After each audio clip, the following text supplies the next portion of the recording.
UK are currently in shock. They're in big panic because the AG and the US Congress are set to unveil and you know support the Biafra map, and this has caused so many commotion, so many panic in the They're UK saying the Parliament. United States of America government administration or whatever under Donald Trump is trying right now to unveil, I don't know what I understand, to announce, to display Biafra flag. I mean, they have international cartographers, people that are in charge of map drawing, map demarcation, international demarcation and boundaries, commissions all over the world. They have them in America, and these are people that draws map. International boundaries between continents, between countries. I don't know what to understand. Within any continent is in charge. They are the one that are in charge of map drawing, boundary demarcations and divisions. And America has taken it upon themselves to unveil Biafra map.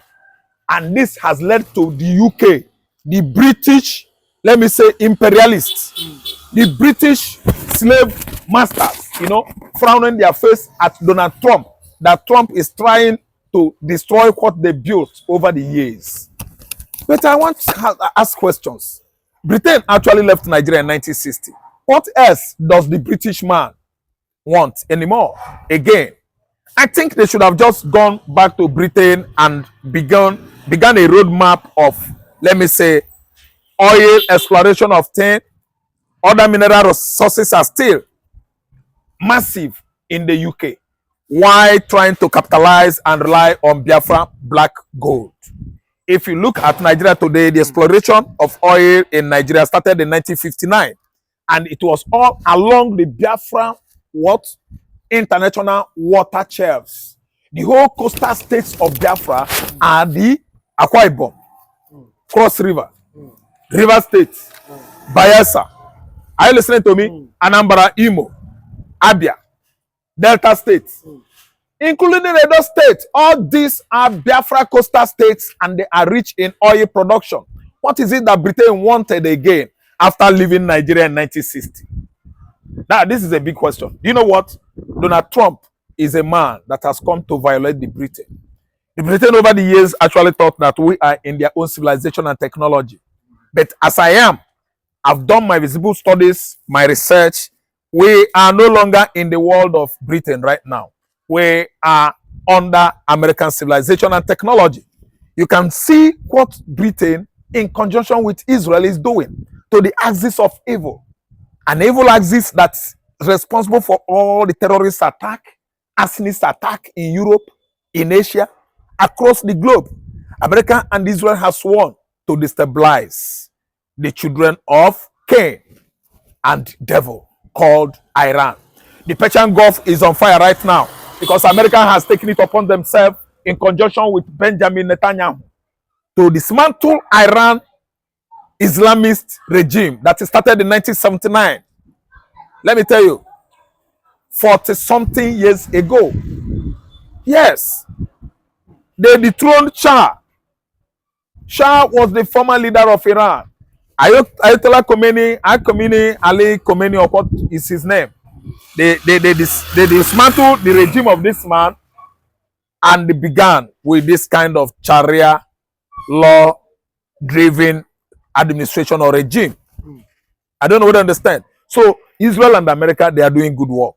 Britain is not happy right now. That's why the war is almost finishing, coming to an end. British sent how many Tomahawk or Tornado? British Tornado, I mean their war jets. That's the name they gave to their war jets. Why coming this late is because Britain is a woman. The UK is a woman. They are being represented by women. Even there was a time woman was British Prime Minister, Margaret Thatcher. That time, still, Queen Elizabeth was alive. So the Britain is a woman. I don't know to understand. That's why anytime good things is about to come to Igbo land, Britain will be frowning their faces. Do you know why? They are not happy. Asorok is not happy because Biafra map is about to unveil. And when they unveil it, I don't think that every Dikanale will have any strength to make noise. They will never come and make noise because we are all equal to the task. No Biafran coastal state is segregating against Igbo man anymore. because they know that we are all the Igbos.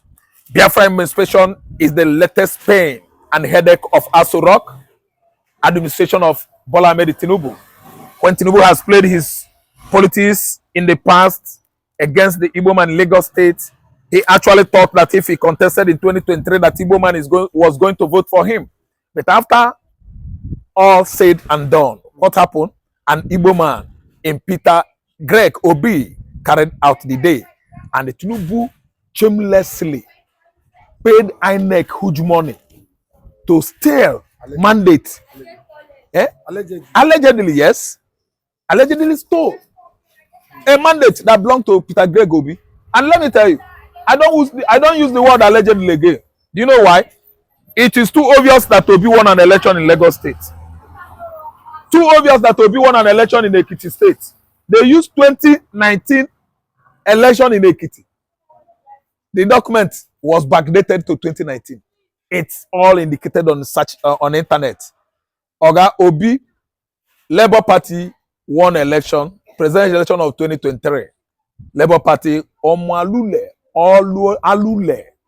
APC Party, Olule.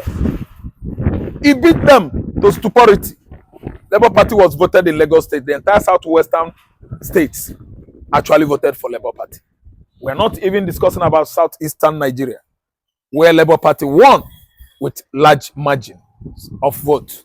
Then in the north, the entire north, mid-belt, northeast, core northwest, Zamfara, Yobe, and rest of Adamawa states, they all voted for Labour Party. Why? Because everybody got tired of APC. That was the simple reason. But they are now painting it blue, black, gold to look as if some persons voted. No, the umpire INEC was the one that actually brought Labour Party down up to the federal level. We actually know how many percentage Obi won in Abuja. Obi won more than 68%. And look at your so-called president, could not get up to the needed percentage in Abuja.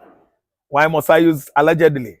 If I'm using allegedly, what is going to happen in 2027 when APC party already has gathered money up to 500 billion to share among the poor youths in the north, so that they will all come out en masse and vote for the wrongest party in Africa?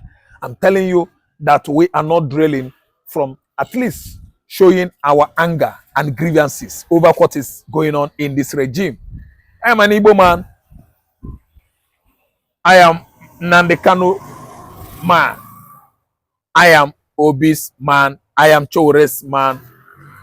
I am a man to any man that's worth listening to.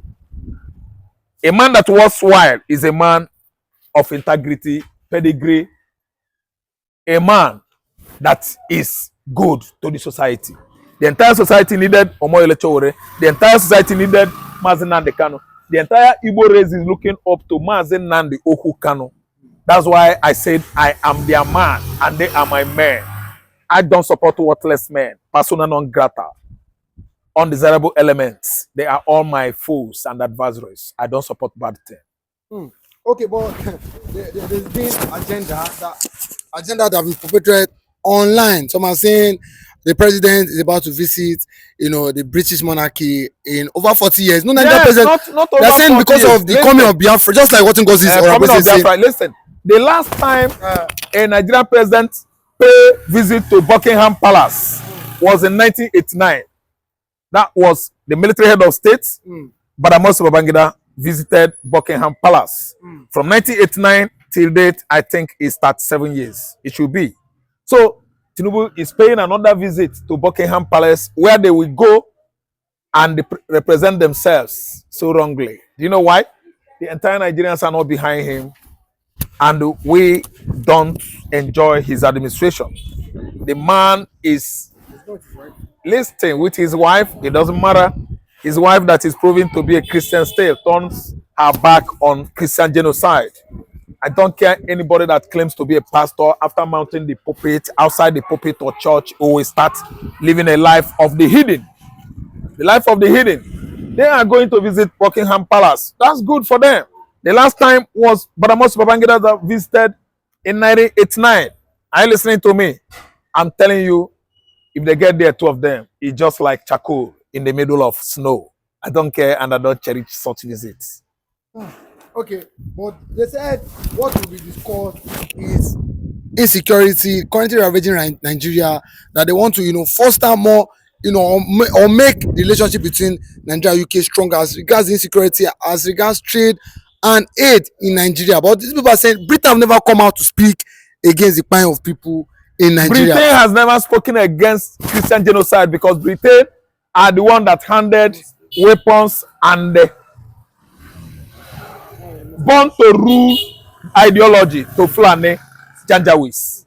Are you listening to me? That's why, yes, they are the cause of the problem. Insecurity in Nigeria. That's why you don't see them talk. When America comes in here, bombarding Northwest, Britain frown their faces. You know why the British frown face? Because they are the one that handed born to rule ideology to Fulani Janjaweed. Britain gave the Fulani man weapons.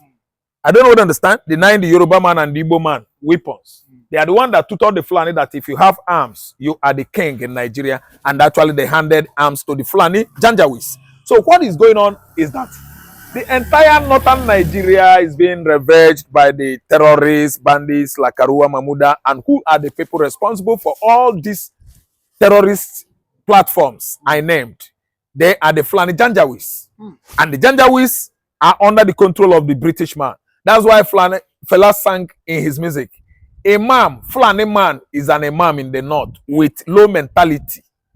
Britain handed that low mentality syndrome to the Fulanis, the Hausas in the north. That's why they are not happy when America raced to the northwest and destroyed the entire bandits, ISWAP, Boko Haram, Lakarua, Mamuda, and the rest of the terrorist platform in the north. So Britain is not happy now that America and Israel is coming to take law into their hands. But I have a question for the Britain, the Great Britain. Don't you know that Nigeria has been tagged? Yes, discovered to be a particular concerned country.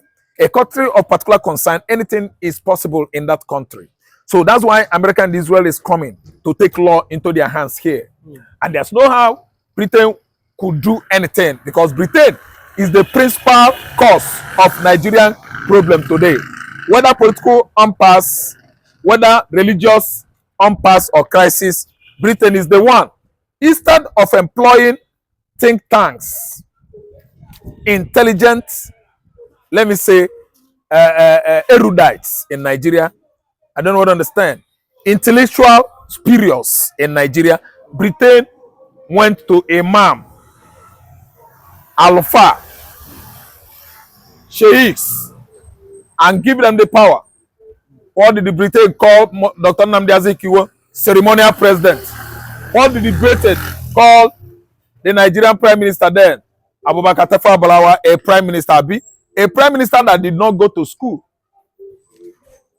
A Prime Minister that could not represent Nigeria well.